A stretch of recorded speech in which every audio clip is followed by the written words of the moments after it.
Hello and welcome to the inaugural episode of First Round Finish right here on the MonkMMATics channel. I am your host, Monk, aka the MonkMMATician, and my co-host right below me, Mr. Lou Betya. And in this show, guys, we're going to be breaking down all 13 fights from a betting perspective, from a DFS perspective, from just a general all-around ass-whooping perspective.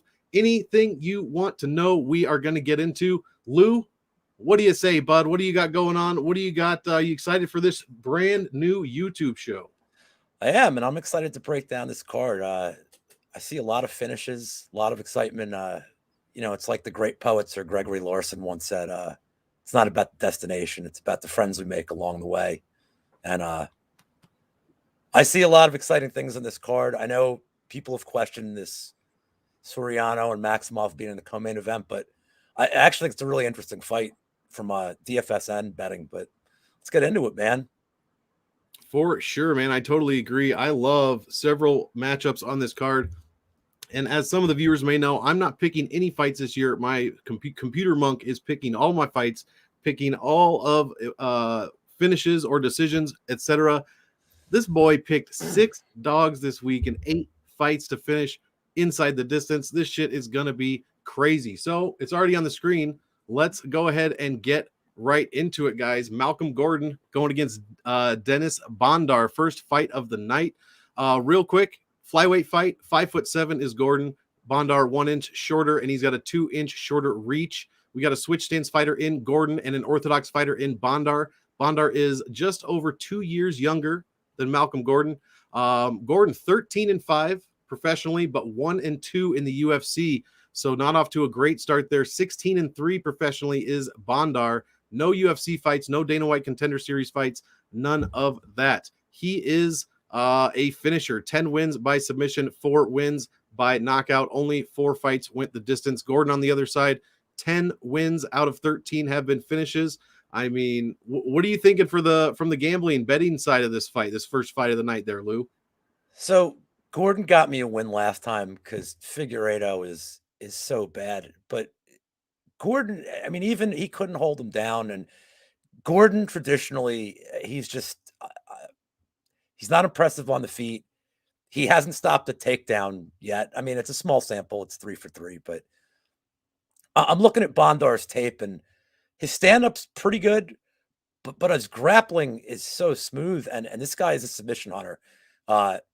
So one of his regional fights, the transition to an arm triangle looked great. I think if this fight stays on the feet, it's Bondar's advantage, but not by much. But if he's smart, he's going to take him down within the first 60 seconds. And I think one's all it's going to need. I got Bondar in the distance at -120.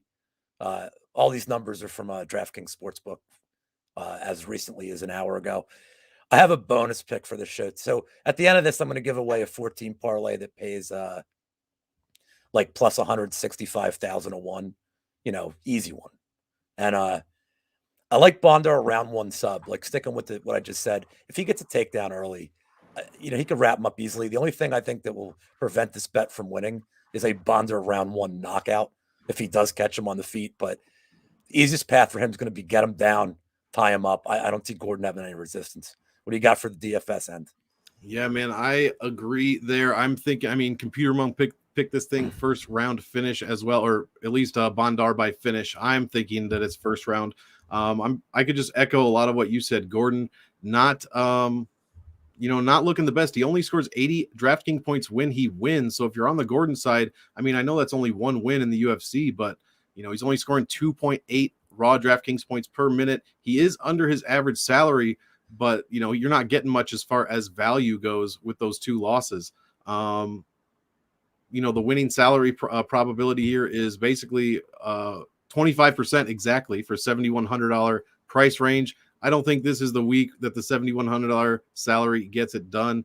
I've seen a little bit of tape on Bondar here, but just like you said, I think he gets a takedown early and just kind of dominates Gordon here. I don't think this is going to be a Victor Henry type of surprise, or sorry, rather, I do think it's good, or it's not going to be like a Gordon, a newcomer coming into the UFC and then Gordon just kind of smashing him out and putting him in his place, I guess is what I'm trying to say. I think Bondar's the real deal. at least against Malcolm Gordon, and I do like him here. $9,100 is a bit much, but first fight of the night usually does pretty well, though. It's one of those, people hate playing them. They hate playing that first fight of the night because, like, psychologically they don't want to ruin their night if it loses. But true, but I do think I will say that, like, this guy's I'm sorry, go ahead. No, only the first fight of the night does make the optimal lineup 46.67% of the time. So it's not a great number, but it's not, the worst on there either. So, I mean, especially with Bondar's finishing ability, I think this is definitely a good fight to target the more expensive guy. I've seen an argument that some of the guys Bondar's fought on the Ukrainian, regional scene are not UFC caliber, but I don't think Malcolm Gordon is UFC caliber. So I don't know that this is necessarily a huge step up at all. So can be Bondar, in the distance. He's got to get it done. Yeah, same. The only bad thing for Bondar is his strength of schedule here. Malcolm Gordon actually has a damn good strength of schedule.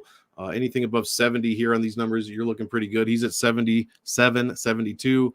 Bondar down in the 50s for his strength of schedule, but it is up over 50%. Gordon beating Little Figgy out last time. Lucky for him, because I think if he loses this, if he didn't win that one and he gets another one, he's getting cut for sure at this point. But this may be it. This may be it for him. He's gonna have to have a good performance here. You got anything else for this one? I do not. All right, let's keep it moving here. Next fight of the night, Danilo Marquez going against newcomer Gelton Almeida. This is going to be a light heavyweight fight. Marquez, 6'6", 77-inch reach. Big boy here. Orthodox fighter, 36 years old. He's 11-3 professionally, 2-1 in the UFC with a couple of pretty decent performances here. Definitely, let's see, almost 80% finish rate, 4 wins by knockout, 5 wins by submission. On the other side, Almeida does have a Dana White Contender Series fight. No official UFC fights yet. He is 6'3", 79-inch reach, Orthodox fighter, 30 years old. And again, a huge finisher. Only one fight out of 16 fights has gone the distance. He is 14-2 with 9 sub wins, 5 knockout wins. Knockout wins. I'll go ahead and get started on the DFS side. I like Gelton Almeida a lot here. I mean, the longer this goes, the better it probably is for Marquez. Marquez has sleepily good numbers here. 3.5 DraftKings points per minute, giving up only 1.17 DraftKings points per minute. That is the best number on the entire card. He scores 95 in a win, only gives up 57 in his one loss. You're getting a deal on him coming in $700 cheaper than his average salary. He's got the second best value on the card.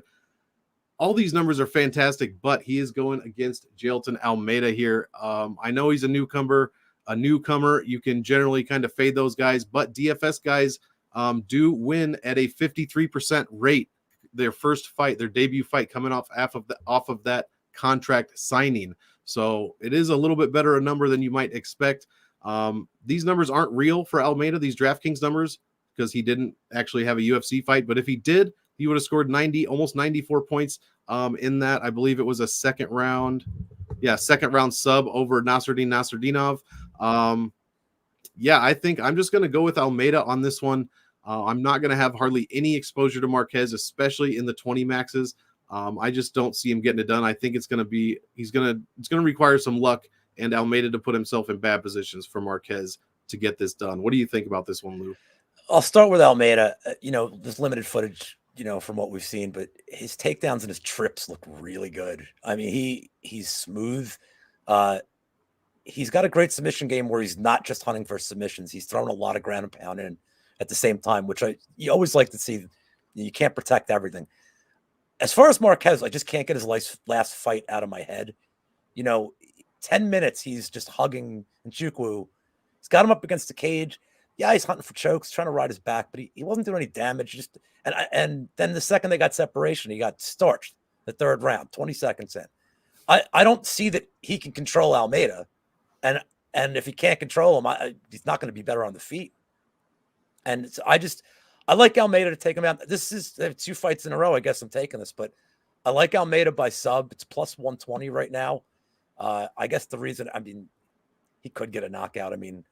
Marquez is coming off getting knocked out, but I just think Almeida can get him down, and he's the younger fighter. He's better shape, look good on the scale. I see the sub coming. I'm not going to pick around here. Could be a filling out process. Could be a lot of grappling early without anybody getting clear advantage. But eventually Almeida's going to wear him down and get him out of there. Yeah, I think you're right. Just an interesting stat, though. Marquez 2-0 as an underdog in the UFC. I mean, this guy's got so many numbers pointing at him to get this done in the dog spot. But me, you, and most of the rest of the community out there probably agrees this ain't the one for Marquez. No. And the price is appealing. I mean, if you take the dog shot here, I understand it. He's come through before. I get it. I think this is just an awful matchup for him in terms of there's nothing. He's going to have advantages nowhere. So except experience. Except experience. Yeah, exactly. Well, with that said, I'm also for sure on the Almeida side. And in fact, I will take Almeida by knockout second round. We'll pick that. Did we go over? Did we skip over a fight or did they change the order? I probably just have it written down wrong. Probably.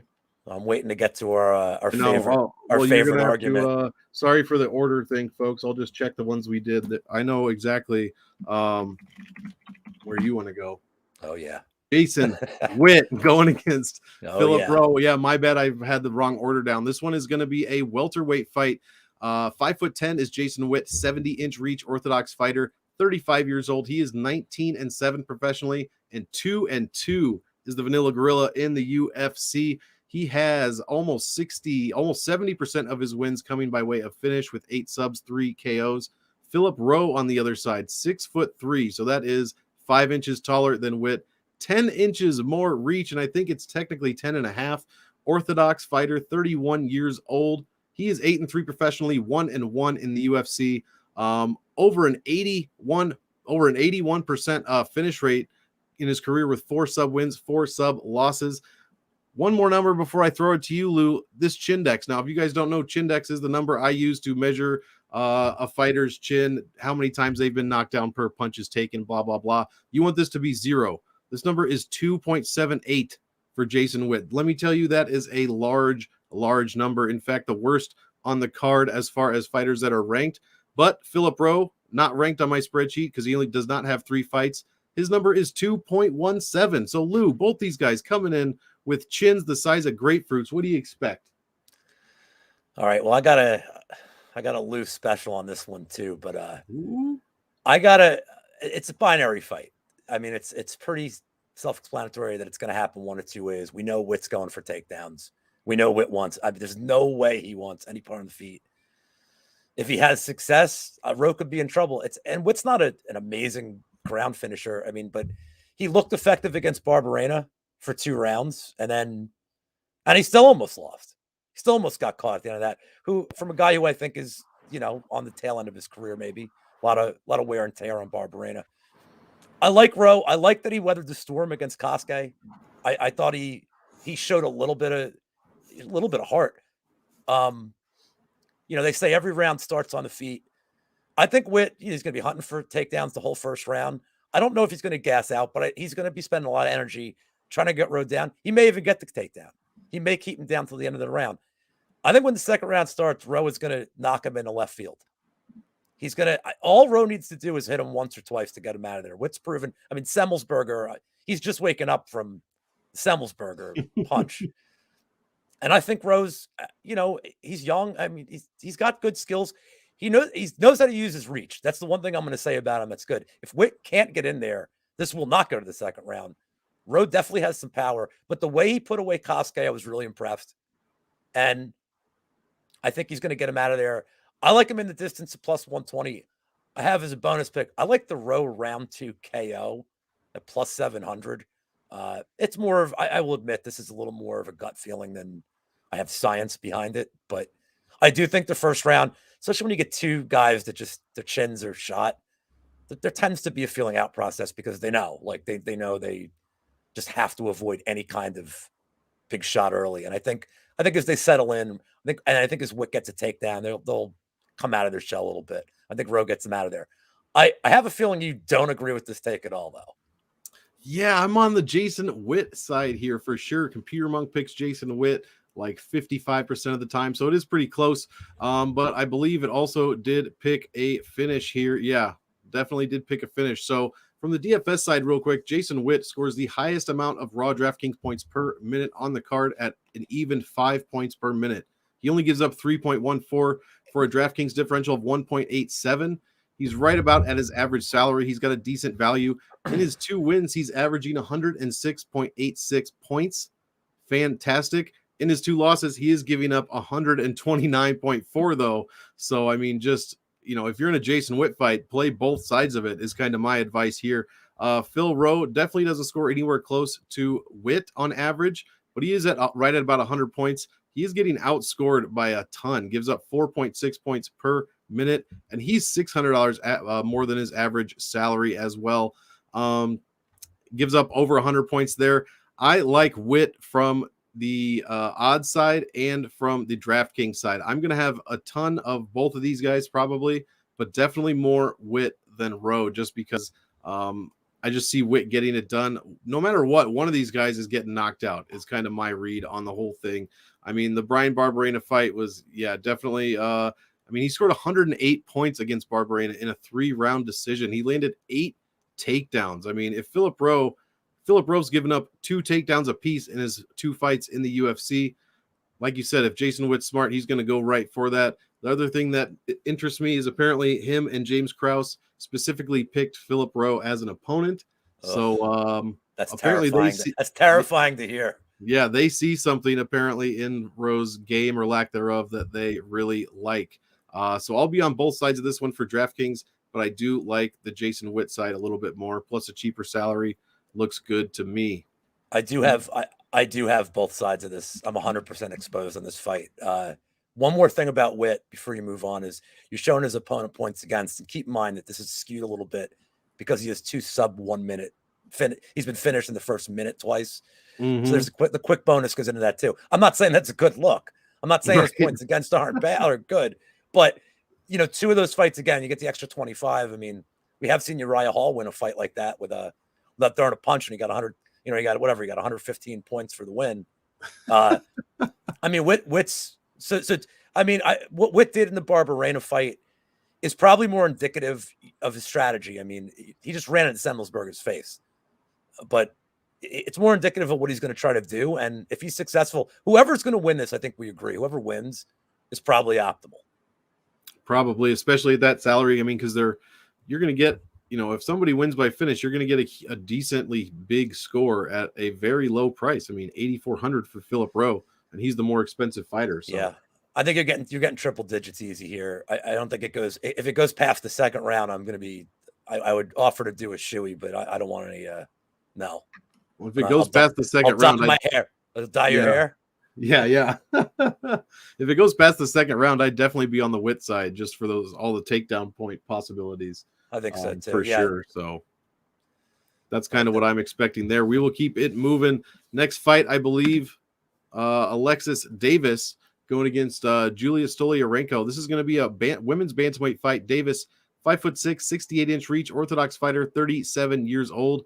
She's got 20-11 professional record, 7-6 in the UFC. 55% of her fights go the distance. Stoliarenko on the other side, 5'7", a bit of a shorter reach, 2 inches shorter, 28 years old. That's the big stat here. She is 9 years younger than Alexis Davis. Also has a 9-5-1 pro record, but she is 0-3 in the UFC. We don't see a lot of fighters get to the UFC with an 0-3 record. So I don't know what they're seeing here, but it must be something. 60% of her fights have come by way of submission. I'll start this off for DraftKings. There's pretty much only one side I'm on, and that is Alexis Davis. I do expect she'll win this fight by decision. She scores 83 points in a win, gives up only less than 80 when she loses. She is a bit, pretty much more expensive than her average salary at $7,800, $900 over that. But this salary, $8,700 salary, wins 70% of the time. The fourth fight of the night, which I believe this is, wins 60% of the time, or makes the optimal lineup, rather, 60% of the time. Women's bantamweight, not so much. So I'm not really expecting Alexis Davis to go crazy and score 100 points here, but I do like her for cash. Julia, I don't like anything I see. Scores only 1.5 points per minute, gives up almost 4. She's more expensive than her average salary. And the 3 losses, I just, at that point, you're going to have to show me something. I mean, what is she going to armbar Alexis Davis, who I believe is a brown belt, if I'm not mistaken, at the very least. And Davis is probably not Silvana Gomez Juarez and just going to put herself into an armbar position. So I really don't think Stoliarenko has much of a chance here. I'm not going to be highly exposed to her at all on DraftKings, and I will have Alexis Davis in cash. What do you got from the betting side of it? Well, I mean, I echo your sentiments completely about the play here. There's something, this is just kind of interesting to me. So right now, Davis is minus 250 to win. And her decision prop is minus 105. And that's, you don't typically see that big of a difference, especially in women's MMA. What's curious to me is Davis's last finish is in 2015 against Sarah Kaufman. I realize Stoliarenko is coming off, she submitted to Avila, but I mean, I think the fight script here is pretty simple. Davis takes her down and really isn't going to be insanely busy and getting like sub after sub after sub. But I think she wins a comfortable decision. If you want to, I actually wrote down, if you want to really go crazy here, unanimous decisions at plus 130, but I don't think you may as well just take the 105 in case weird stuff happens. Like you never like you could have like a foul or you just don't know. But decision prop at minus 105 compared to her money line when I think a decision is her winning condition, I have to take that. I mean, I wouldn't be thrilled holding a minus 250 ticket with Alexis Davis, but a minus 105 ticket I'm all right with. Yeah, for sure. I mean, I think that's a perfect spot to even throw in, a parlay. I'm not big on parlay points this week. Parlay. She could be a parlay. She's easily a parlay. I mean, there's tons of guys in this card like Almeida, and I don't want to quote my good friend and guy I love watching, Cody Saftik, but he likes to use the term "who's going to shit in the apple pie," and I don't think Davis will here. I don't think she's going to be the big favorite that is horrible, but she's definitely a parlay piece if you want. But I do have a parlay piece with her as well, which we will get to later in the show. Nice. Yeah, I mean, she's got a great strength of schedule here, almost 75 across the board. She has a 21% control time differential in her favor over her last 5 fights. I mean, she's got a almost 6 ass whooping index. I won't go into that, but that is a pretty good number, especially for a women's bantamweight fighter, especially for one who has gone 1-4 in her last 5 fights. In fact, I've never actually seen this before. My ass whoop index is basically who won the fight if you take out round by round scoring and you're only using metrics that were, and then I'm weighing them and blah, blah, blah. So 0 is a draw, positive is a win, negative number is a loss. She has all 5 above 0 ass whoop index in the past 5, meaning Computer Monk thinks that she won those fights via metrics. And that's another way of saying all of these fights have been extremely close, it looks like. So I really think she can put it on Stoliarenko here. I'm on the Alexis Davis by decision side, and we will go ahead and move on. I believe is the Marc-Andre fight next. I believe it is. All right. According to my Word document, yes. That's all that matters. I think I'm back in order. I don't know how I possibly did that, but I would hate to have to cut and paste. Oh yeah. Plus, I'm not editing this bullshit. I know it's live, so I can't anyways. But even if it wasn't, I'm not fucking doing that. Are you serious? That's right. Welterweight fight. We do things the good way here. That's right. Well, fuck it. We'll do it live. Marc-Andre Barrio going against Chidi and Njokuani. I'm sure I fucked that up. He's going to be Chidi for the rest of this segment. Chidi bang. That's right. This is, I believe I said welterweight. This is a middleweight fight. Chidi fought at welterweight in the Dana White Contender Series. Barrio is 6'1", 74-inch reach, orthodox fighter, 31, almost 32 years old. He's 13-4 professionally, 2-3 in the UFC. Never had a fight finished by way of submission. He's knockout win or decision, basically. Chidi over on the other side, 6'3", 80-inch reach, orthodox fighter, 33 years old, which is a bit older than I would have thought for an incoming Dana White Contender Series fighter. And he is, about a year and 2 months older than MAB. Professionally, though, tons of fights, 20-7. He's 0-0 in the UFC. Again, Dana White Contender Series. Tons of wins by knockout. Has been finished 6 times, though, notably. Out of 7 losses, 6 times he's been finished. I'll go ahead and let you start off with this one. How do you see this one playing out from a gambling / betting side? So this is a tricky one, and I have no action in on it yet. I'm waiting to see kind of how the line moves here. I like what I've seen from Barry out the last couple of fights. This pressure approach is starting to work for him. The problem is he just gets, I mean, he's tough, but he gets hit a lot. And eventually he's gonna run into somebody who is gonna make him pay for just running in with his face.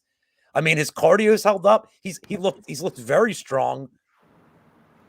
As far as Nchikani goes, the kid's got power, but the one thing I noticed in the tape is he just does not like, he doesn't like anybody pressuring him. If he gets back into the cage, this is exactly where Barry wants it.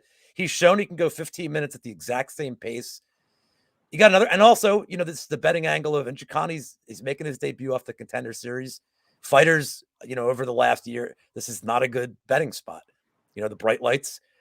I know it's an Apex card, which is different than making your debut in front of a huge crowd, but traditionally they haven't done well. And I think Barrialt's been just his last two fights, like I said, he's come off really tough. This pressure approach is really working for him. And he can take that first shot that just gets somebody up in the cage and clinch. If you have to play anything here, I kind of like Barrial minus 125.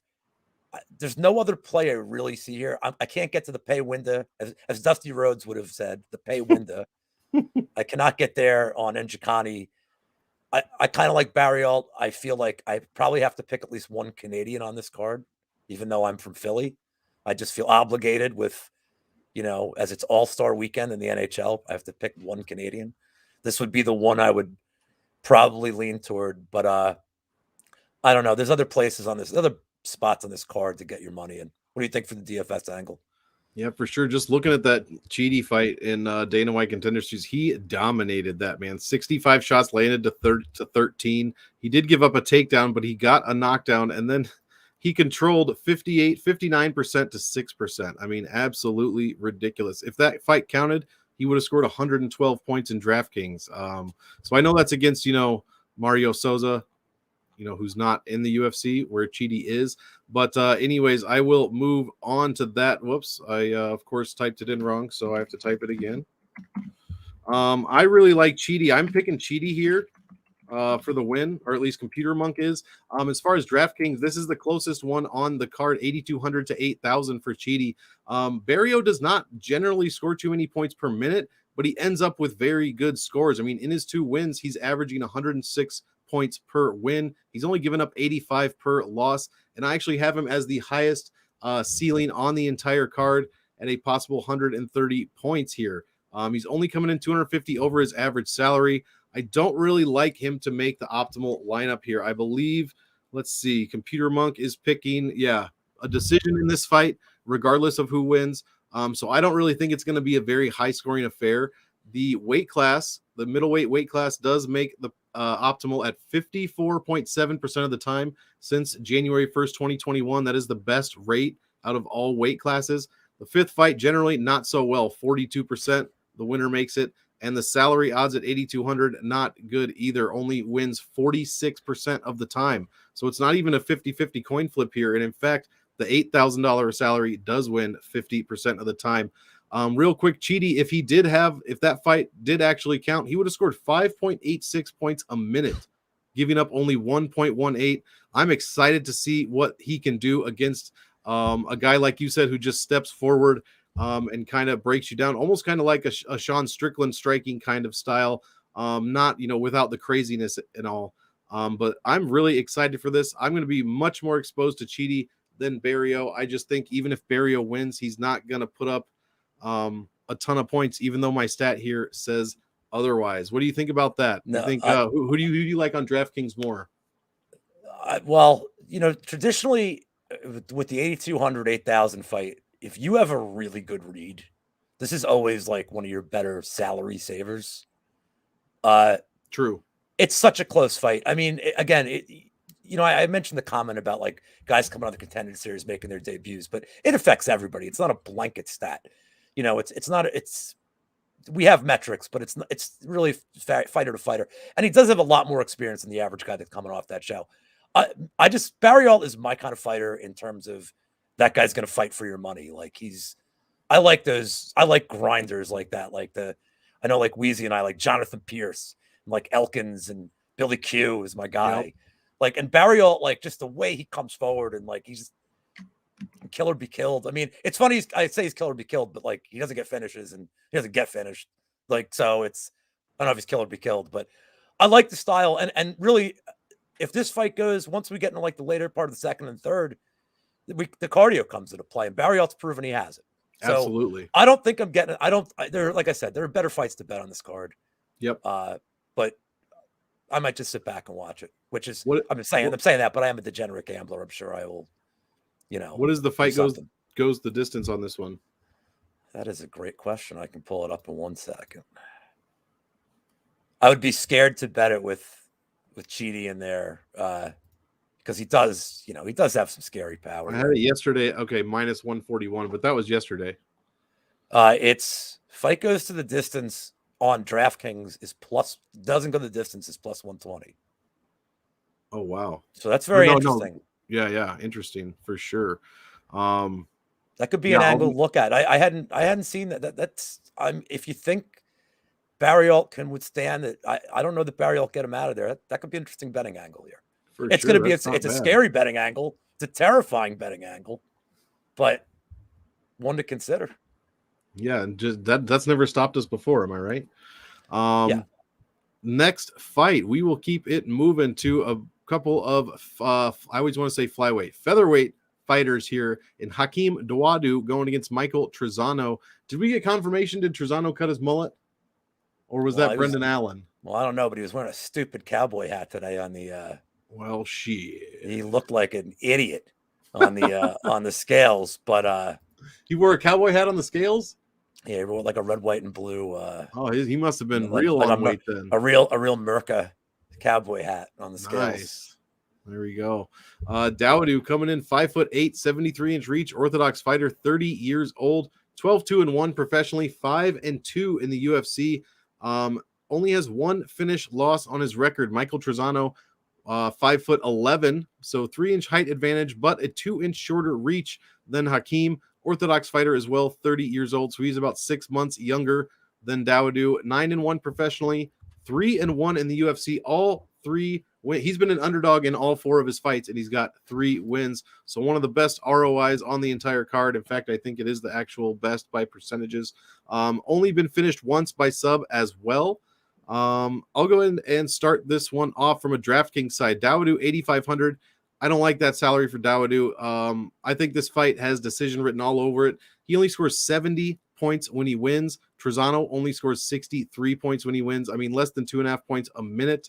He is coming in a bit less than his average salary, but that ceiling is just very low, in my opinion. He's only ever scored over 90 points one time in his 5 wins. Trezzano, on the other side, scoring even less than Dawodu, 2.1 points a minute, giving up 2.6. The one thing that kind of throws me in this case, statistics-wise, is while they don't score any points when they win, Hakeem has given up 132 points in 2 losses on average. So what is 264 points in 2 losses. Trezzano gave up 104.8 when he lost. I mean, so what are you going to get? Are we going to get the guys that go to decision and score 70, 65 points? And we can say, screw them in GPP. They'll be good for cash maybe. Or are we going to get the winner scoring well over 100 points like they've tend to given up in their losses?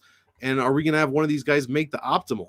I mean, if that's the case, I'll have a little bit of both sides, but I'm definitely leaning Trezzano. I like him to win this fight, and I also like him with my salary voodoo to make the optimal more than Hakeem Dawodu. The $7,700 salary is a great salary for an underdog. 50% win percentage.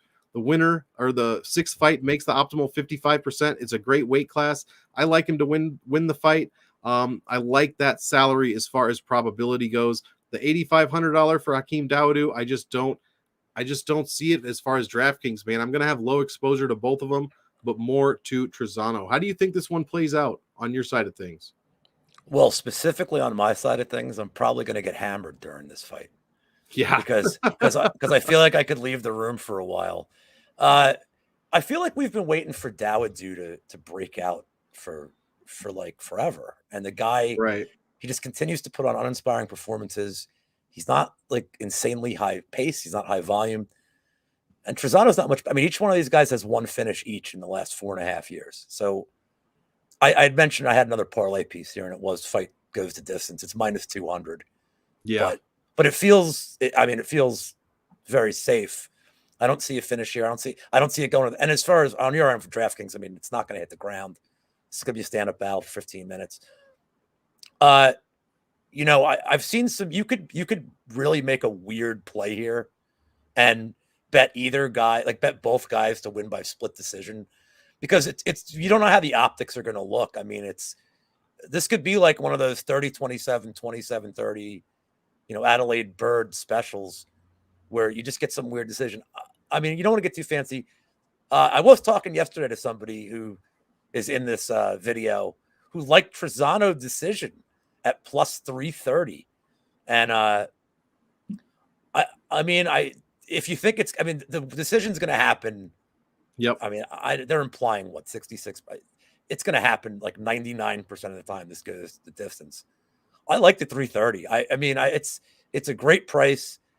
He looked great on the scale. Dude, how is that so high? I don't know. I don't really understand that. Like, I don't understand the Davis decision prop. I don't understand the spacing between some of these, the money lines and the props. But I don't see a big difference in either fighter here. And if you have to take a side in a situation like this, always side with the dog for the value. But This is another one. I'm going to bet the fight goes the distance. I'm going to have a couple of beers. I'm going to hopefully come back and nobody's knocked out. And and then we move on. And we move on to the next couple of fights, which are, I think, going to be awesome. Yeah, for sure. Last thing and that's why I'm keeping my exposure low, but I like Trezzano better, just the lower salary. You did say split decision, and right here on my records, for those with keen eyes have maybe already seen it, look at this in the last 5. Dawodu, 1, 2, 3 split decisions. Trezzano in his 4 UFC fights, 1, 2 split decisions. I'm pretty sure that makes 5 out of 9 UFC fights between these guys have gone to split decision. It's the style. 55%. So there you go. They try to be point fighters. I mean, and the thing is it's the optics. Some judges just hate that. To them, it's not like it's like doing nothing at all. We're in this new era. We're in a new era of UFC judging. I'm not saying it's improved, but we're in a newer era where you can't just get the lazy takedown anymore. You can't lay on somebody and hope that that's going to win you the round. They want activity and they want like actual. And the thing is these guys that they want to stay at range and do no damage. They're starting to look down on that a little more than a guy actually trying to win the round. Yep. So completely agree. I would adapt your style if you're that kind of fighter. Yeah, that's kind of I like both fighters. I don't have anything against them, but that's kind of like the anti-people's main event. And Uncle Dana hates that shit. Oh, yeah, God, more than anything. He's got like 9 million fighters waiting to come on the cards from all these contender series shows, everything else he does. Like, why chomping at the bit to sign? Why would he keep Dawodu with the style? If Dawodu's never going to be a contender, why would you keep him? I'm not trying to cost him his job. If he loses his job and he decided to watch this video, I will, I'll feel kind of bad. But I mean, you don't want to keep guys around like this when you got guys chomping at the bit to come up. And like I said, eager to sign the 12 and 12 there. I mean, entertain me. Yeah, exactly. Plus, you saw what happened. Francis Ngannou took down Cyril Gane once or twice, and Dana said, "I ain't putting the fucking belt on you. I hate wrestlers." So there you go. Well, I mean, I think Dana he's busy. He's doing stuff. Yeah, he's doing stuff for sure. He was like, playing blackjack. He's busy. I had a situation. Next fight, we will keep it moving before we get sued for slander. Miles Johns going up against John Castaneda, bantamweight fight. John's 5'7", 66-inch reach, orthodox fighter, almost 28 years old, so a bit younger than even I was expecting. John Castaneda, 5'6", 71-inch reach, switch stance fighter, 30 years old. Castaneda, 18-5 professionally, 1-1 in the UFC. He's got a ton of finishes, 13 out of 18 fights he has finished. Only been finished one time. Miles Johns, 12-1 professionally, so a very outstanding record, 3-1 in the UFC. Let's see, 6 of his 12 fights have ended by way of finish, and he has been finished 1 in his only loss, actually. So we'll go ahead and let you start this one off, I believe, from the betting side of things. What line do you like here the best? Well, I can't fault Miles Johns for his opposition. I mean, it's like any other sport to like, oh, well, he only beat that guy. It's like, okay, but I did. Like, I went and I did what I had to do. He looked all right against Dos Santos. He destroyed Natividad, but that's fine. He looks like $1 million. He looks like he should be like a superstar, and yet I don't know why his career stagnated so much. The flip side, everything I've seen of Castaneda, he's another one of those guys. Like, the work rate is insane. Like, his work rate is crazy. He's tough. I mean, I've seen it. He's been rocked a few times, and he stays in fights. I like his toughness. This is just another fight where I think they're both skilled. I think it goes the distance. I think Johns seems tough to put away. Castaneda is double tough to put away. But I like Castaneda's cardio. I like his pace. And I like the fact that you're getting him. Now, this line, I mean, he's been getting hammered all week. I think one of our Mr. Diehard got him at plus 200, 210, and he's come down to 160. I mean, this line's getting steamed a little bit. And where there's smoke, there's fire. I think that people like this guy's toughness. And it seems, and you have the stats to back this up. He does seem like a better minute winner. I don't love that term, but we're just talking about guys that do nothing, like Trezzano and Dawodu. This guy is constantly doing stuff. He's constantly moving forward. He's throwing feints. He's throwing punches. Like, this guy's super 15 minutes straight of activity. And that plays well with the judges in a fight that I think will go there. I think he's going to get 2 rounds. He may not get the first. John seems to be he starts well, but this Castaneda is just going to wear him down after this. He might get the second and third rounds, 29-28 clear across the board. I love the price. At even money, this is a tougher pick. At 160, I mean, I wish I had gotten 200, but at 160, I like the play of Castaneda here. This is a very dog-heavy card, but I like that plus sign a lot in front of any bet I make, and this is no exception. And Johns is like at 12-1. You're like, oh man, this guy is. But I can't put my finger on it. There's just something missing. I don't know if you're just not quantifiable. There's just something missing from this guy. He's nothing He's like the creative fighter in like any video game you play. It's like the base model. Yeah, right. Like, good everywhere, decent everywhere, not terrible. Yeah, like he's like 80s across the board, but there's no like one stat that stands out. And Castaneda he's another one of these guys that if you bet him, he'll fight for your money. And anybody that gambles knows, like, the second you bet a guy, you see him come out in the second and he's ready to die. This is where TV sets get broken. I mean, this is where you're like he gave up. You lost the ticket no matter how good he looked. And you want a guy that fights for your money. Castaneda just looks like a guy who will like walk through hell for your money. I got to like him to just have a big third round. So what do you think? This is a tough fight. This is a tough fight for DFS too. It really is. Just a note, Miles Johns 3-1 as a favorite. He is 0-1 against switch stance fighters, and that is exactly what John Castaneda is listed as. He's also 2-1 in knockouts, fights that end by way of knockout. Computer Monk likes Miles Johns here, and he likes him inside the distance. So I don't know what the heck that says. But he's coming off 2 finishes in a row. That might play into it. I mean, that might play into it, yeah. So he's got the third highest money line odds as far as Computer Monk says. So let's kind of check it out. He does not score well in DraftKings. I'm going to be way off of Miles Johns in DraftKings. I think his salary is too high. $8,900. You get 77 points per win. He only gives up 90 points per win. That is very good. Does not allow many points per minute. Only 1.58, the second best number on the card. He is a bit more expensive than his average salary. You're getting a less than 7 average value here from Miles Johns. So while he is 3-1 and winning fights, he's not putting up points. I mean, even in his knockout or TKO wins, he's averaging 84 points. That's it. So even if he's getting a finish, you're not getting very much value at all. John Castaneda, on the other side, getting outscored by over a minute in raw DraftKings points. He did score 117 points in his win. And that was to Eddie Wineland. Miles Johns is definitely not Eddie Wineland. So let's not conflagrate those two things. But he is $200 less than his average salary, which I do like as well.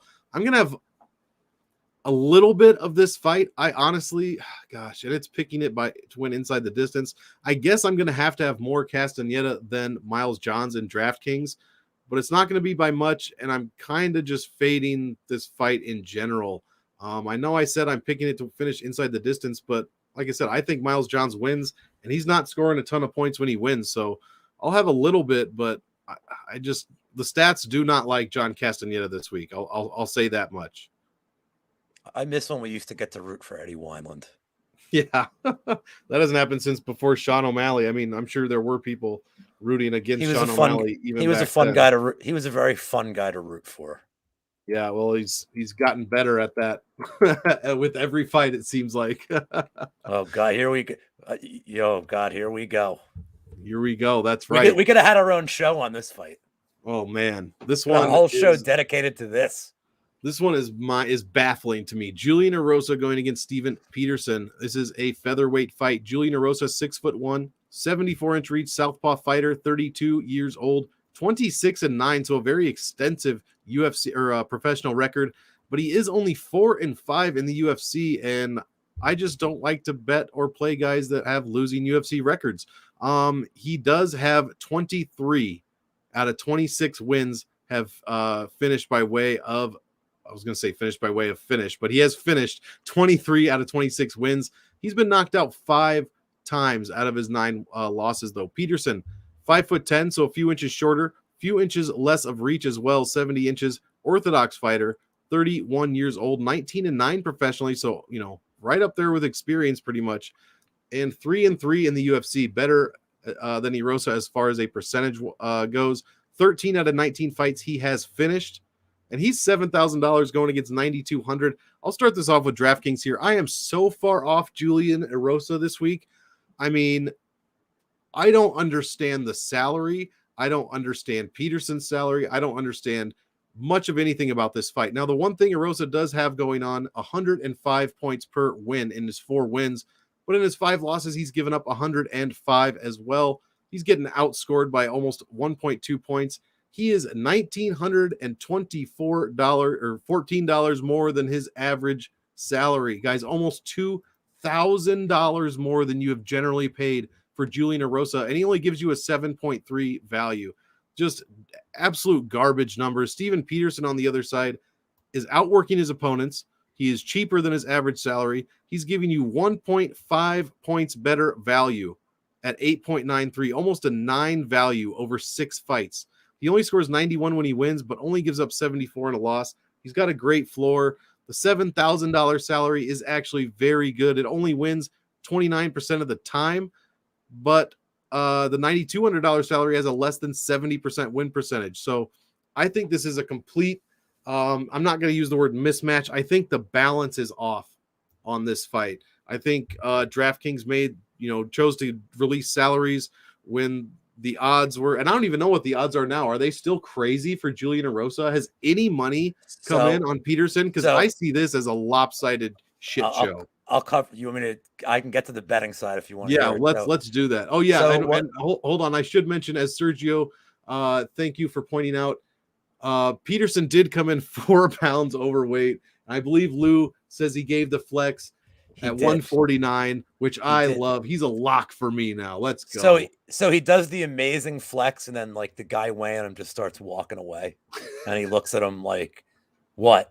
Like I mean, how do you not know? So like, and then he gets the privacy curtain. I guess he's trying to reduce his fine, but it's like, the hell are you gonna do? Your Speedo's 4 pounds, like. So there's 2 problems I have with Peterson, even though I'm gonna bet him. He breaks 2 of my golden rules. One, he has like a really stupid Superman tattoo right on his chest. And it's like his tattoo work is terrible. Number 2, the flex. While I love it, this is not conducive to making me money. So now, all that being said, I don't know what world we live in where Juicy J is a 3-1 favorite. The only thing juicy about this is any equity on Peterson is a juicy bet. It's not that, like, Arosa looked great against Jourdain. Like, I don't want this to be a hate on Arosa because I love his fights. Like, I'm smiling just looking at my like looking at this fight makes me happy that I like this sport. Right. He looked great against Jourdain. They had talked about like he's had some issues in camps before mentally, and that he finally seems to be like on track. But the Jourdain fight is kind of a perfect fight for him, and that Jourdain is so wild and like just has no problem throwing like he's in Street Fighter 2 and he's Dalsim and he's throwing like these 9 foot, there's like a kick from 9 feet away. Like he likes those kind of fights. And Rosa definitely has some submission skills. I mean, so the only thing that I worry about in this fight is him getting some kind of a standing choke because, Peterson's head is like granite. The guy is tough to kill. The last time he was KO'd was 2013. He was 22 years old. By the way, Peterson's only 31, which is wild. He does not. He looks like he's, a couple of Pall Malls and a whiskey away from 50, if you know what I mean. But but he hasn't been knocked out in 9 years, and I don't think Rosa can knock him out. I don't think Chase Hooper is a great fighter, but Peterson executed a perfect game plan against him. Yep. He took him where he's uncomfortable. He got him down. And now that he has 4 pounds of weight, well, he's probably 160 now. I mean, Lord knows what he weighs right now. But that's going to actually help him in this fight because I got to imagine he's just going to ground him. He's going to deliver whatever strikes he has to look busy, and he's going to pin him down. I know there's some animosity between these two, but yeah, get the winner's purse. That's the most important thing. Then you can keep hating the guy. Yep. So from the betting perspective, you can't bet Juicy J. Oh, the betting. So it went down at plus 230, and then the weigh-ins happened. Now he's plus 235. So I guess somebody thought that was reason enough to nail a minus 300 ticket on Rosa. Do you want to be holding that ticket? I don't. I'll take the flyer on Peterson at plus 230, and this Peterson decision prop at plus 500. I know it's a Rosa. Like I get it. But if the fight script's going to play out the way I think it will, where Peterson is going for takedowns, he's going to avoid any kind of wild exchanges on his feet, just going to get in there, go for the ground, pin him down, try to outwear him. I could see Peterson easily winning the second and third round. Rosa might win the first just by, again, I mentioned the optics. Odds. Yeah. He may be the busier fighter. I don't know if he's going to Chukagian him with the high odds, but I could see him being the more active fighter as Peterson's just trying to get inside and looking for takedowns. But Peterson will get the takedowns, and he will use that extra weight, and he will lay on him. I think that's where he has the advantage. And that decision prop, Peterson's not a big finisher either. That at plus 500, I think it happens. I think that's good value for a fight that was mispriced in the first place. It's way too wide. I mean, Sergio is saying third round knockout, and I could see that. You could play the round 3 decision prop. I have. Let me see what it is right now. But that round 3 decision prop is certainly possible. Let's see. Winner in group of rounds. What do we got for Computer Monk's picking Peterson by second round knockout? So I'm right there with you. I'll tell you what. Sergio's got this. I might flip and go with Sergio said. It's plus 400 for round 3 in the decision. So that's not much more. I'll give up that value for an extra 5 minutes of Peterson. Right. Maybe he wears on him the first 2 rounds and gets him out of there. I think Sergio's, fight doesn't go the distance is minus 120. And that this line is completely based. I feel like it's parallel to Rosa because they know that he's just, chinny or he's crazy. But if Peterson, maybe the round 3 decision prop is worth looking into. If it would have been like plus 280 in that range, I don't know, but the 500 is appealing. But I think the 400 is nice for the round 3 decision prop. I realize this is kind of a flyer bet with for sure, odds, but I just it's trust me, we have another bet coming up that's even more of a flyer than this. Yeah, but I can see Peterson kind of making this a boring fight, and it would be smart for him to do so.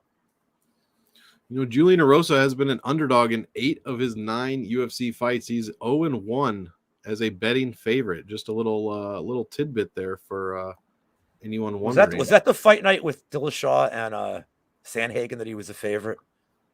Let's see if I have it here. I don't have it on my last 5, so I can't. I mean, I could tell you he wasn't the favorite 90 seconds in when he was staring up at the lights. But yeah, right. I do like one more thing on that. Rosa has been knocked down 6 times in his UFC career. It's like 1.29 times per 15 minutes, something outrageously crazy like that. So very I suspect think chin. Rosa got knocked out doing his taxes.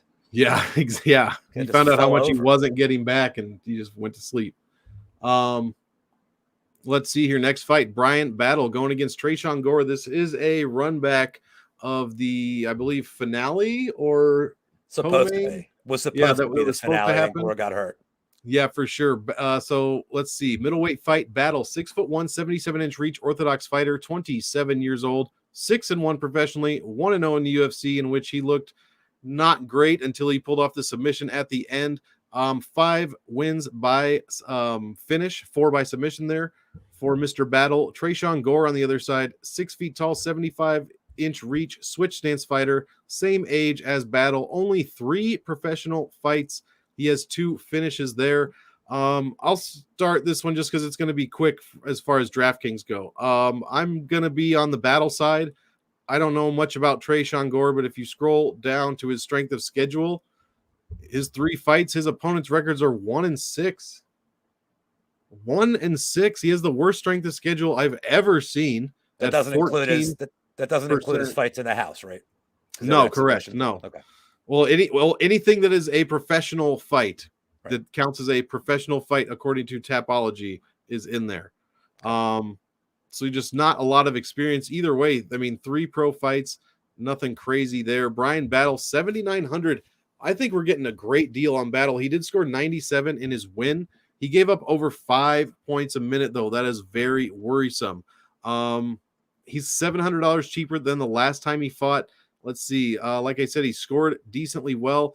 I like Bryant Battle here. I'm going to have a little bit of both guys, but definitely more Battle than Gore. I just don't know enough about Gore. He could come out and just absolutely starch Battle, I guess, like right away. I know he throws tremendously hard leg kicks, at least in the first round. Everything he pretty much throws is kind of with vicious intention. And as I say that, I see his nickname, Mr. Vicious. So I am going to have some exposure to Gore here, but I'm probably going to have a bit more of Battle. And in fact, I do like the Battle side, probably like 20 to 25% Battle here, maybe 10 to 15 Gore. I just don't know how this fight is going to go. It could go to decision. What does Computer Monk think? Oh, inside the distance here. I got Battle by round 2 sub, much like his fight from before. So I'm going to have a little bit, but not a ton. I'm not going to go crazy with it. What do you think about this one from the betting side? What lines do you like? I'm playing the total. I'm playing under 2.5. I would have played fight doesn't go, but I didn't have that available for some reason. But I like the under 2.5 here. There's a lot of unknowns about Gore, and he's coming off a knee injury. I mean, I don't know. I think the line's wrong. I think Battle should be the favorite. I agree. They both fought Urbina. I know it's not official on your stats. They both did fight Gilbert Urbina. They both look good. They both look good against him. I don't know how you could bet a guy coming off a bad knee injury who's not proven he has any kind of cardio against Brian Battle, who has some wrestling. I mean, his wrestling's pretty good. He looks tough. I've done some of the Instagram stalking, like the kids like to say. Yeah. Battle looks like, he looks very different than the last time we saw him. He looks so streamlined now. So one of two things can happen. I mean, Gore, I certainly has power. I can't dispute that, but Gore could knock him out. He could flash KO him. But I think if Battle gets him down, Gore doesn't, we don't know if he has cardio. And again, you're coming off an injury. There's too many unknowns here, which I'm going to play the under and just root for violence. But I do have a bonus play here. Oh. And this is Lou's Yam Bag Special. Yam Bag Special. So I'm not going to explain what Yam Bags are. If you don't know, you'd probably be able to figure it out from context. But I'm going to take a point deduction at 20 to 1 odds here. I will always make one bet on this a night. I can see a few things happening here in this fight that would lead to that. I love this bet. The combined inexperience. I have to thank Andrew Gomes for even pointing out that this is a thing I could bet on. So if I eventually hit it, I will give him 100% credit. I could see a couple things here. You know, with the inexperience, the foul, everything I look at, the foul is going to be on Gore. If one of these leg kicks gets through, it's going to, yikes. His striking is still raw, so the eye poke's in play. Another thing I like about this, though, is if Battle gets him against the cage and takes him down, that cage grab on the takedown's in play. Look, this is where I'm supposed to say bet responsibly, but I mean, who am I kidding? Why are you watching the show if you wanted to bet responsibly? So at 20 to 1, look, is it worth $5? Absolutely. And then you're rooting for not only violence, because it goes with the under bet. So not only you're rooting for violence, now you're rooting for, you're rooting for Bisping to lose his mind over some nonsense, which is always fun. So I like the under the most. The point deduction's fun if you want to take a stab there. Maybe one shot to the Yambags gets you to the pay window. And that's all I got for this fight. It's too many unknowns to really take a side. I would lean Battle. I think the odds are, again, this is a dog or pass kind of thing in terms of the bet. I agree with Daz. But Gore's power, from the little we've seen, it is kind of scary. But if Battle has a good game plan, he really should be able to take him down and do what he wants. For sure, I agree. Like, I just another line that seems off to me. I don't know how you're. It's not as wide as it is pretty damn wide though for a UFC newcomer with not much coming off a knee injury. Like you said, like we have no idea what he's going to look like. So I mean, I hope he's fine. What would he look like in the second? But what's he going to look like in the second round? Yeah, exactly. Guy hasn't fought in forever. He's, if the fight script goes the way I think it will, he's gonna be controlled for 3.5, 4 minutes. Exactly. Because Battle better not stand. If Battle tries to stand up with him, he's asking. That's not wise. No, he has a pronounced advantage here. So if he fights a good game plan, we'll see it. We'll see what Gore has in the second, and if he doesn't have anything, Battle could choke him out easy in the second. I agree. I will not bet Battle in the second until I pull up the sports book again. And then maybe I throw a little poke. There you go. We will keep it moving. Whoops. Let's see. Next fight, I believe, is the 10th fight of the night. 10, 11, 12, 13.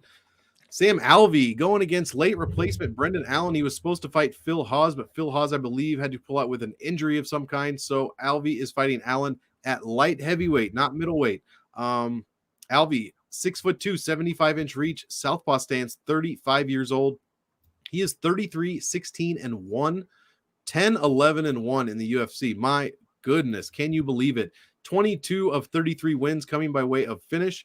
Brendan Allen on the other side, 6'2", 75-inch reach, orthodox fighter, 26 years old, so 9 years younger than Sam Alvey, 17-5 professionally, 5-2 in the UFC, with a couple of interesting losses here, making it tough to bet on. But 14 wins out of 17 fights have come by way of finish win for Brendan Allen. Why don't you go ahead and start this one off from the betting side of things?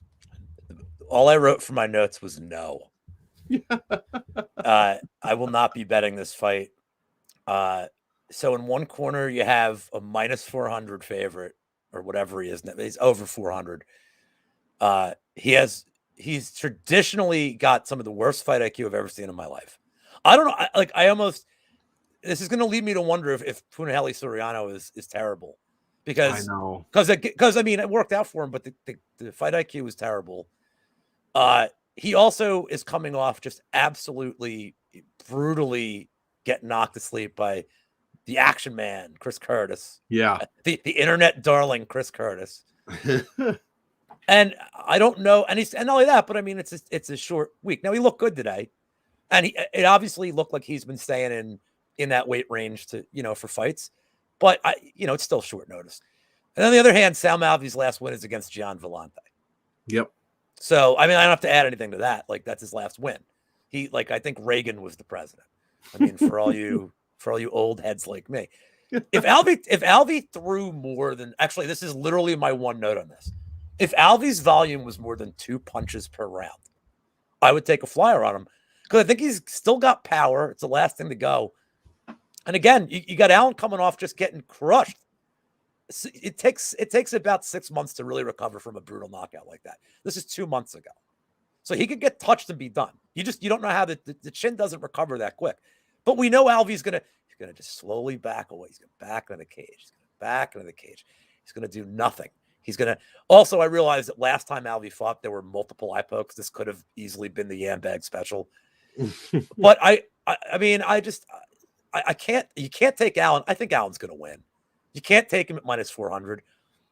you can't take Alvey because he hasn't won in 7,000 years. And I don't know. I mean, if you have to bet it, I don't know. Violence. I take baby under, but I can't. And I like Sam Alvey too. Like I have a rule, and it goes counter to maybe always being profitable, but you got to be happy with the bets you make.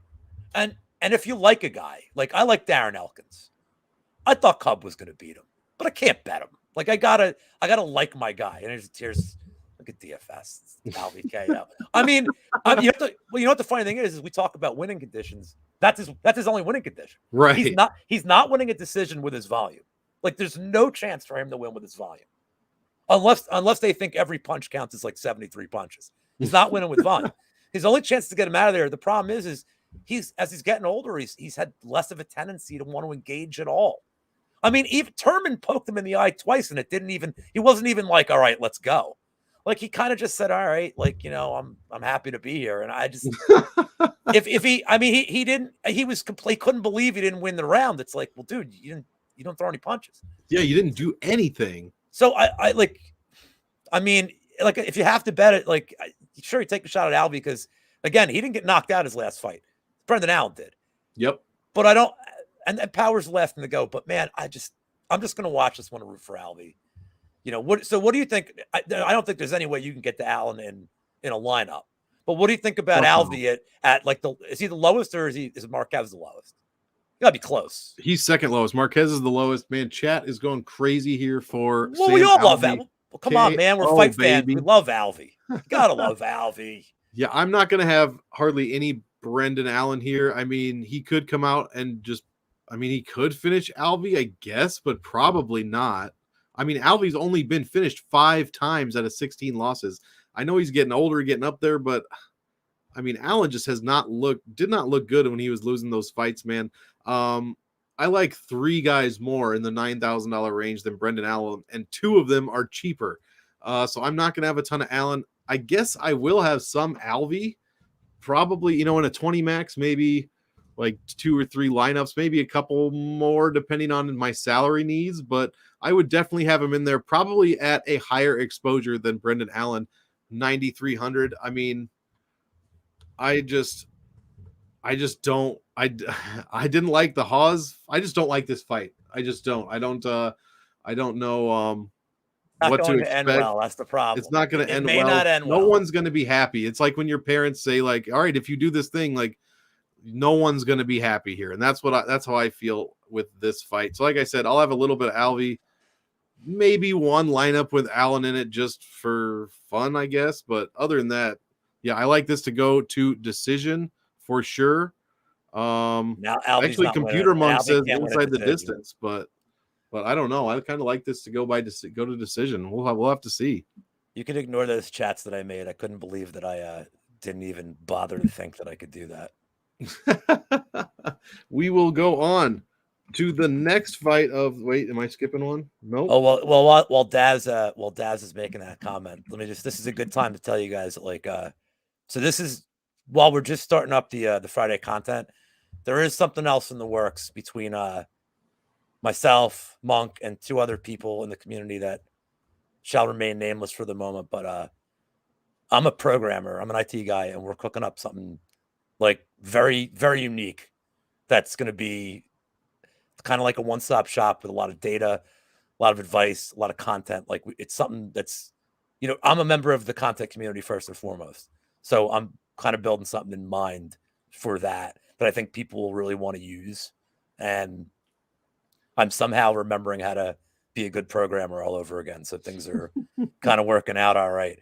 Monk has seen a lot of it. Monk has seen a lot of the pieces that I've been building. And hopefully his data mind is going to help us out a lot. So I've built a killer team. Like just the team that I'm surrounded by I'm working with some brilliant people. So I think it's going to go really well. Keep your eyes and ears peeled for that in the next couple of weeks. Absolutely. Very well said. And I cannot wait for the end product there. In the meantime, guys, we got 3 fights left. And this could be the people's main event. Shavkat Rakhmonov. Rosa is the people's main event. Come on. Yeah, going against Rosa Carlston. Peterson is the main event. Yeah, Peterson. Yeah, exactly. I was going to go with Alvey maybe. Rachmanov going against Carlston Harris. Welterweight fight. Rachmanov, 6'1", 77-inch reach, Orthodox fighter, 27 years old, 14-0, a perfect pro record and a perfect UFC record at 2-0. Has finished every single one of those 14 fights inside the distance. I mean, 7 KO wins, 7 sub wins. This dude shows up with the Kazakhstani flag and a freaking 30-pound beaver on his head. How are you betting against this guy? On the other side, though, Carlston Harris is no joke. 6 feet tall, 76-inch reach, so he's nowhere near as small as Shavkat's previous opponents have been. Orthodox fighter, 34 years old, 17-4 professionally, also 2-0 in the UFC, 10 of 17 wins coming by way of finish. So not as prolific a finisher, but guys, he has proven in his first 2 UFC fights that he has power, a 3.45 power index, a 55 ass whoop index. You're saying, what do those numbers mean? They're freaking good. That means he's powerful and he whoops people's ass. Those are high numbers. I mean, Shavkat's whooping people's ass too. His is 26. So just so where you're at. Real quick from the DraftKings side, Carlston Harris did make the optimal lineup 2 out of 2 times last year. He is $7,200 here, way above his average salary. He scores 102 points per win, outscores his opponents by 3.5 points a minute. I mean, this guy is the definition of a prolific scorer. I'm going to have a ton of him in GPP this week, an absolute metric ton. Shavkat Rachmanov, $9,000, coming in a bit more than his average salary, but you get one of the best values on the card at 11.8. By the way, Harris's value 12.8, crazy. Rachmanov scores almost 100 points per win. The salary probability is fantastic, 62% for Rachmanov. I mean, I'm going to have a metric ton of this fight, of this guy in my lineups as well. Basically 100% of this fight, in my opinion, on DraftKings. I mean, the numbers here scream high score. Now, I do not think that this one finishes inside the distance, though, because both guys are such crazy finishers that's kind of generally how these things go. They don't finish each other. But I do think this is going to be a very high-scoring fight. Lots of possible takedowns in the mix. Some great striking defense from Harris. How do you see this one from the betting side? Because this is honestly my favorite fight of the night. Well, I just want to add this fight along with whereas DFS is your specialty and not mine. This and the Rowe Witt fight are going to be in everything that I have. Yeah, for sure. So, I mean, man, this is a little tough to handicap. Everything I've seen from Rachmanov, and by the way, I've seen all this footage of him in a boxing ring, which I think it'd be cool if the UFC did that one night. But anyway, it's always like the old school stuff. It's always kind of cool, right? Rachmanov's he goes from body part to body. Like I was talking about Almeida being smooth. No, like oh hey, look at that guy. Rachmanov is I've seen him go from like triangle choke to arm to this guy is like he moves around the body so smoothly. His striking is really good. His like at range, the guy is I can't believe he's so young. I mean, this guy is elite in terms of keeping range. Carlston Harris is a stud on the ground too. To me, that there's really 2 big differences in this fight in the way they fight.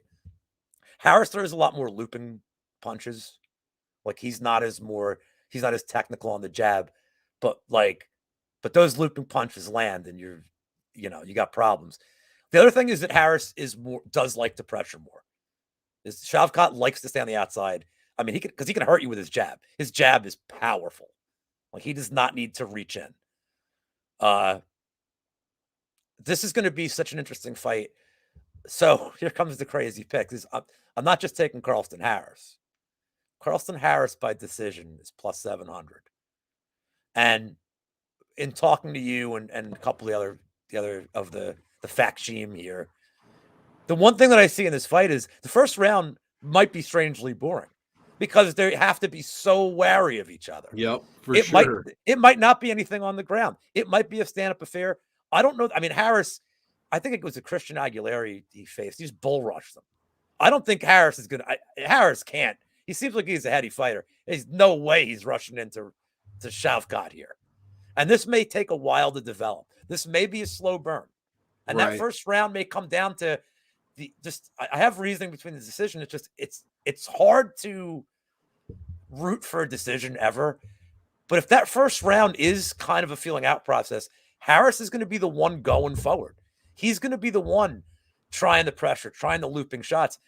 And it might be subtle. He may steal that first round just by that. I think after the first round, the fight's going to sit a little bit. I think the majority of this fight's going to be on the ground. It's going to be a lot of exchanges. And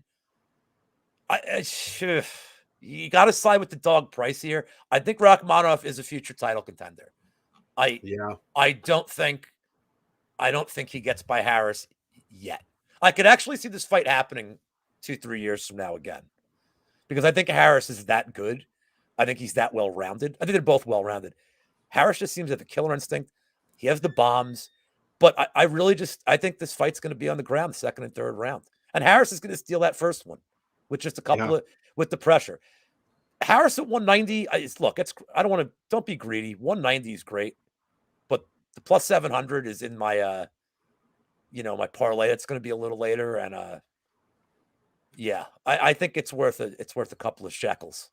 Absolutely. Again, like they must just think these guys are just going to finish each other or something, because chat's going to think I'm crazy. That number thing is crazy. Chat's going to think I'm like some lunatic, crazy guy who just looks at high numbers, and I'm like, oh, that. Bigot. Yeah, exactly. But by the way, I am a crazy guy that looks at those numbers and I'm like, okay, I want that. Right? Like that's why I like round 3 props. Yeah, I really like that line, man. The plus 700. I think this is going the distance, and you're gonna hate your life. You're gonna hate your life for 15 minutes though. That's the I mean, I love the bet, but you're going to sit there like, don't kill him, don't kill him, don't kill him, don't kill him, don't kill him. Like you have to root for, honestly, you really have to root for Harris to win the first 2 and hope you can kind of, I hate to say lay and pray or coast, but like you kind of got to root for that. Like, because man, every second Shavkat's on his feet is perilous. Danger. It's dangerous to your diet and your health. Danger. Here we go. Sergio loves Thank it. you, Sergio. Oh, yeah. Hey, man, I'll tell you guys what, one of my favorite bets to make, if I don't see one on this card that I like as much, but I hit Melissa Gatto round 3 last year. It's not like I think Melissa Gatto is a big finisher, but Sarge is a notorious gasser. That same card I had Jourdain against Ewell. Jourdain round 3, and he almost got him. Anytime I see somebody whose tank is just shit, that round 3 props, you're never going to get worse than plus 15 to 1 on it. Yeah. I mean, it's always worth a couple of pokes a night. That you hit one of them, your night's made. Exactly. And it feels good too. Also, if you bet your rent on it, your year is made. There you go. So do not bet your rent. And let's see, main event of the evening. I love this fight as well. At least one side of it.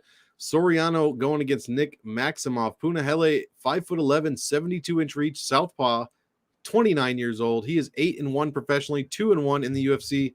With that loss coming to Brendan Allen. 7 of 8 wins have come by way of finish. Nick Maximov, 6 feet tall, 76-inch reach, southpaw fighter, 24 years old, perfect record of 7-0 professionally. He is 1-0 in the UFC, 5 of 7 wins coming by way of finish. And I'll go ahead and let you start this one. You're paying a ton of Diaz tax here for this Nick Maximov, I think. There's a lot of people on the Maximov side. I just don't see it, man. Convince me that I am wrong. You're not. I've been picking dogs all night, and I'm still gonna have a plus odds bet here. I like Punahele round 1, round 2 on DraftKings. It's plus 130. In the distance is even money last time I looked. But I'm not impressed with Maximov's takedowns at all. I mean, I'm impressed that he goes for them constantly. I'm not impressed with his takedown ability. Right.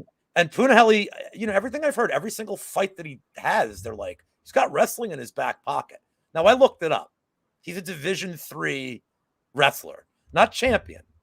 Right. He's a Division III wrestler, okay? I went to a Division III school. I know the wrestlers we had there. I would not consider them guys that can fight off takedowns in a cage, okay? No knock to Donnie Asper, who was a state champion, but everybody else that was at my school was, if Donnie is watching this, hello, miss you, buddy. Shout out Donnie. But apparently, but let's put it this way. Do I think he has more wrestling than Maximov has striking? Yeah, by 1,000,000%. Because Maximov's striking sucks. He doesn't have any. Brundage made that fight so dicey. And I don't know that Cody Brundage is a UFC caliber fighter. I don't know what happened in the Brandon Allen fight with Punahele. I know that's I don't like seeing that, but but maybe the fact that he even got in the ring with Eric's buddy is still more wrestling than Maximov has striking. Puna's still got big power, man. I mean, I know there's a lot of unknowns about this fight, but I'll take the power of Punahele. I don't have much more to add to this one either. Everything I've seen from Maximov looks really raw. His wrestling's fun. He's young. He's 22. He's like, I'll cut him a break. He's young. He's got plenty of time to evolve. But, man, it just takes one shot for Punahele to really put him out. He might have a granite chin, too. I'm probably going to stay away from this or go real light on that round 1, round 2. Because I'm doing other nonsense throughout this card. But it's like the Gore battle fight. There's so many unknowns here. And you have a striker against a wrestler. It's a similar style of fight. I think the finish upside's there. I didn't think everybody's talking about Punahele's cardio. I didn't think Maximov's cardio looked so good in the 3rd round against Brundage. He faded too. Isn't he leading with his head all the time when he's going? Well, I think after the 138th takedown attempt, he started gassing. But all Puna has to do is lift his leg once and just let him walk into a knee, and this shit is over. Yeah, I mean, and like I haven't even mentioned this at all on this card, but this could be a really interesting live betting spot. If Punahele, if Maximov's having any success at all. Yep. And but I'm saying is I'm not saying hurting immediately. I'm not saying hurting Punahele, but if he has any success at all, just getting a takedown, even if he does no damage, people are going to assume, oh, this is going to be 3 rounds of this. Yep. If you can get Soriano at like plus 300 or better there, nail it. Because, I mean, he might have been tired against Brendan Allen, but he was still fighting and coming forward. He didn't just wilt completely. He was tired, yes, but he didn't wilt. He tried. Brendan Allen just fought a very good fight. So, but this is a real tough fight to bet with so many unknowns. And I know people have questioned why it's the co-main event, but that's the beauty of it. It's kind of a fascinating fight that it's hard to handicap. So what do you got for the DFS angle? I think I know where you're. I think I know what you like here. Yeah, I'm going to be all over Punahele this week. I mean, all over. 8,600 is my favorite salary to play, and the stats back that up. It wins 76, almost 77% of the time, and when it wins, it makes the optimal lineup, I think, 57% of the time. Those are the highest numbers out of any salary that exists that have been played in DraftKings for a year and 2 months. As I said before, middleweights make the optimal 55% of the time, the best weight class to do it. This is not a great fight for optimal. Number 12, not generally a great fight, but those other 2 stats say enough for me. Punahele scoring 125.5 in his wins, 4.25 points per minute. That's the second best number on the card. He's barely $300 more than his average salary, and you're getting the highest average value out of any fighter on the card. He is my number 1 DraftKings play this week. Wow. I was going to go straight up 0% Maximov, but I guess I have to play 1 or 2 lineups with him because of the possible takedown numbers, I guess. But even as I'm saying that out loud, you're getting salary relief at least. Yeah, even as I'm saying that out loud, I don't like it. So I'm not going to have him in a ton. I mean, and who else can we get around there? Where's my I think Witt's right. Isn't Witt right around there? Right here. What is he? 76. So Trezzano's at 77. I like Trezzano way more. Witt 78. I like Witt more. Battle 79. I like Battle more. Even Hermansson from the 5-round side, which we're about to get into, I like him more. So I am really not feeling the Nick Maximov side of things. Like I said, Puna's going to be my highest play this week for sure. Probably, maybe 55 to 60% Punahele in my lineups. You got anything else for this one? Yeah, I think we'll know within 30 seconds who's going to win that fight. Yeah, agreed. I have a feeling we will like know immediately if either the power is going to show or there's always a possibility Maximov is improved. We know where he's from. We know who he's repping. There's always a chance he's improved. He's very young. Puna looks a little more polished right now. I this might be a fight if they had it 3 years from now. I might not feel the way I do right now. But I think at his experience We level, just don't know enough about Maximov. Sergio brought up in chat another good point. Is Maximov fought somebody way above his weight and did a good job wrestling. That guy was also a slob. So yep.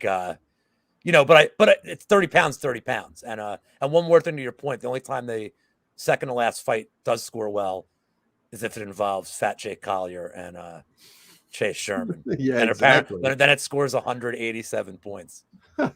Exactly. All right, guys. Yeah, thank you so much, chat, everybody. We are about to hit the last fight of the night. Make sure you hit that like button down there. It would really help us out. This is the very first episode of First Round Finish. So we are going to keep going every Friday. So we were going to just record it, but fuck it. I mean, we might just do it live every week. Our technology is so good. We just decided to do it live. Yeah, exactly. So we will keep it moving and keep you coming. Hopefully you keep coming back, I should say, next Friday and the Friday after. 20 years of IT, and I have no idea how to use YouTube.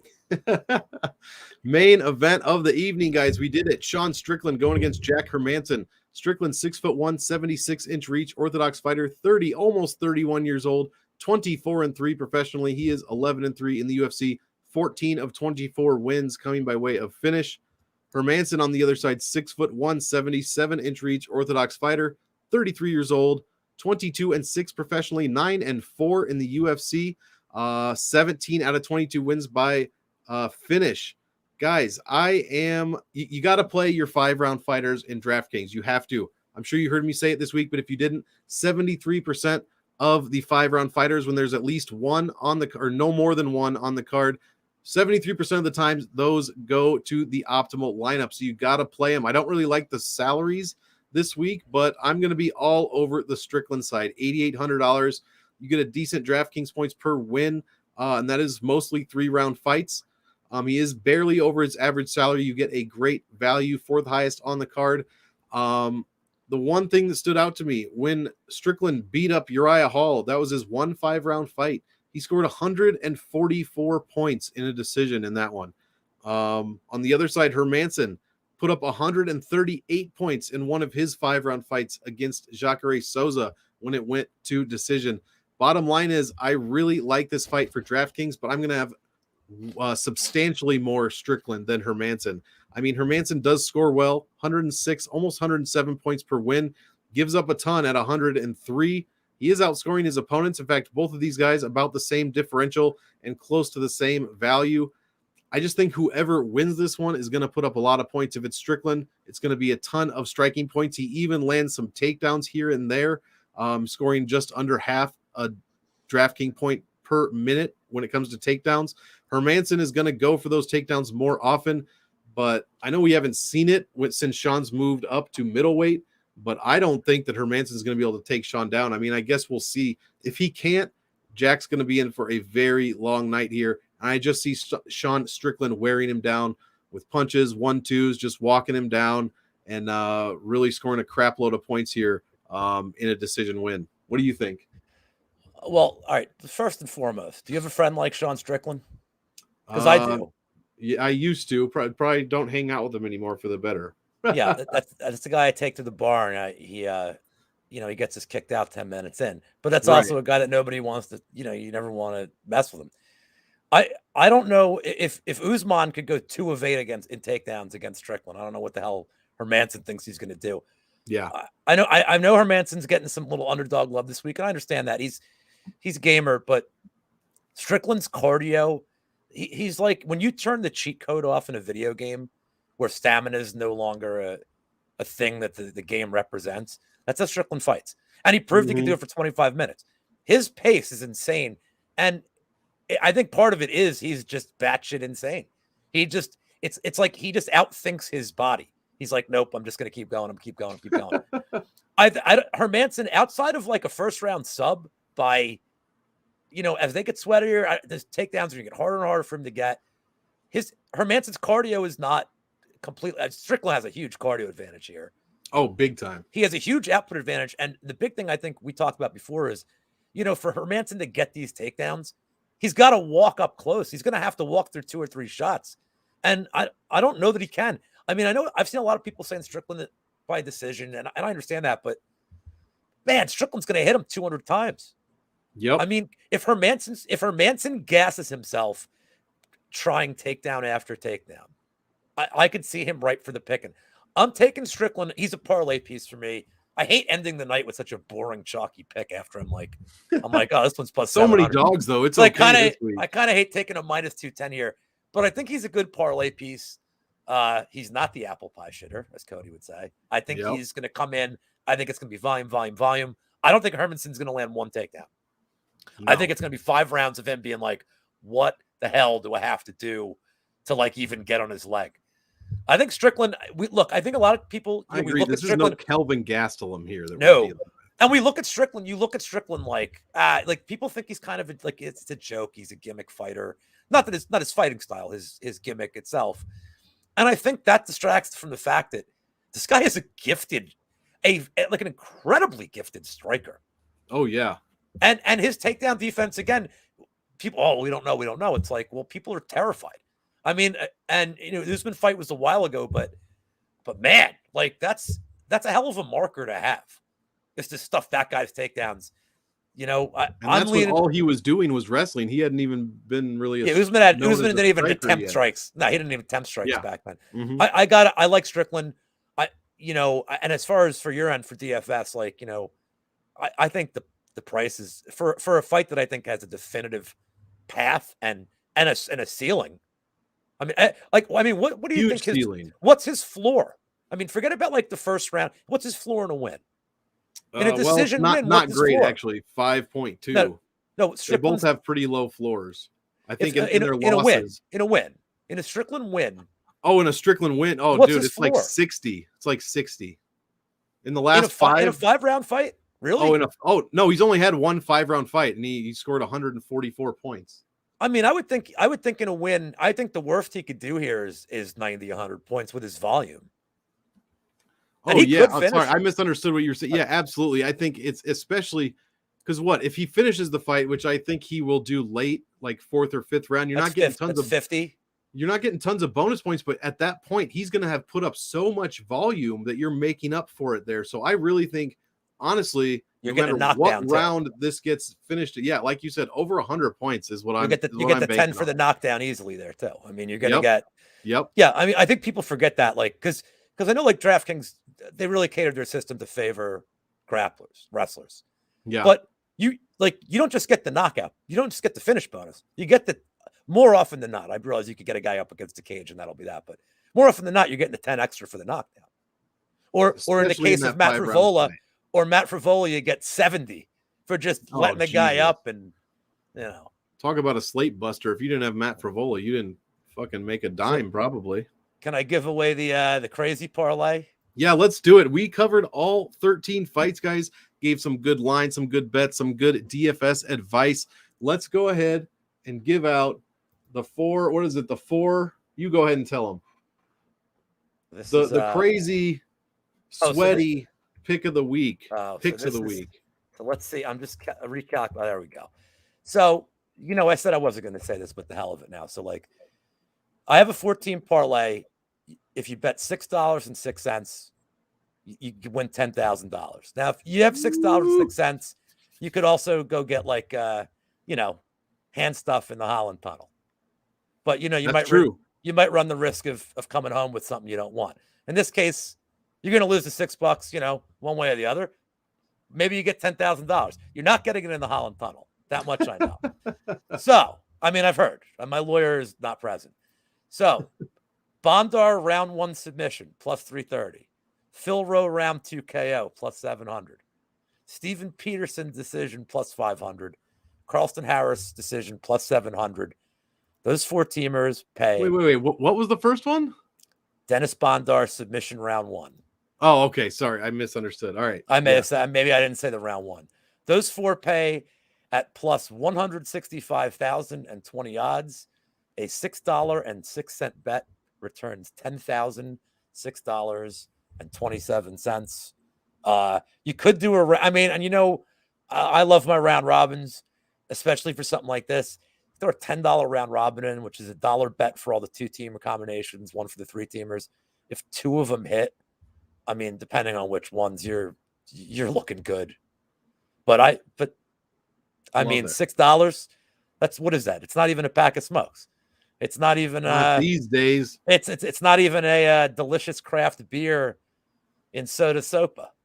That's right. You know, it's but it is spicy, like Sergio says. It's a spicy. I like it.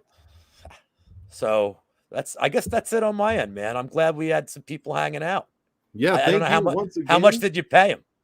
Oh, I mean, not enough. They're good people here in the chat, so we really do appreciate it, guys. You made it through. We made it through the first episode of First Round Finish. We're gonna get some technological things figured out before the next one, or we're just gonna be back on StreamYard. Either way, it doesn't matter because we're gonna have buy a new shirt. What's that? Oh yeah, you'll have to buy a 3rd shirt. You'll have to this week. So get on out there from all that monetization money that we're about to get. Maybe I should take the $6 and buy a shirt. No, you got to win that bet first. Then you can buy a bunch of shirts. I don't need shirts. Take your ass to Dan Flashes and get all the shirts that you need. I think shirts are overrated anyway. I agree. Well, we will finish it. Thank you, Sergio. On that note, with the overrated shirt comment, guys, we appreciate it. Real quick, you can find me on YouTube at MonkMMATics. Weekly shows there. You can find me on Twitter, spelled the same way, at MonkMMATics. Where can they find you, Lou? Are you on Twitter or anything? Stop. You know I'm on Twitter. I'm on Twitter at Lou Betya. It's listed below, and I'm wondering, do I even have an underscore in my name? I'm just joining the I don't Twitter. think so. I'm pretty sure I did my due diligence and just looked at your Twitter handle before I put it on. You can find me in there, or like if you live in the Philly area, just hop into a bar and you got a 50-50 shot. There you go. You're in my area. But Twitter's a good start. Twitter's the best start. Start with Twitter, and then there you go. We'll move on. So thanks a you lot, guys, for joining up, man. Yeah, and as always, I want you to enjoy the fights. So enjoy. Have a good weekend, and we will catch you on the next one. Peace out. Thanks, guys.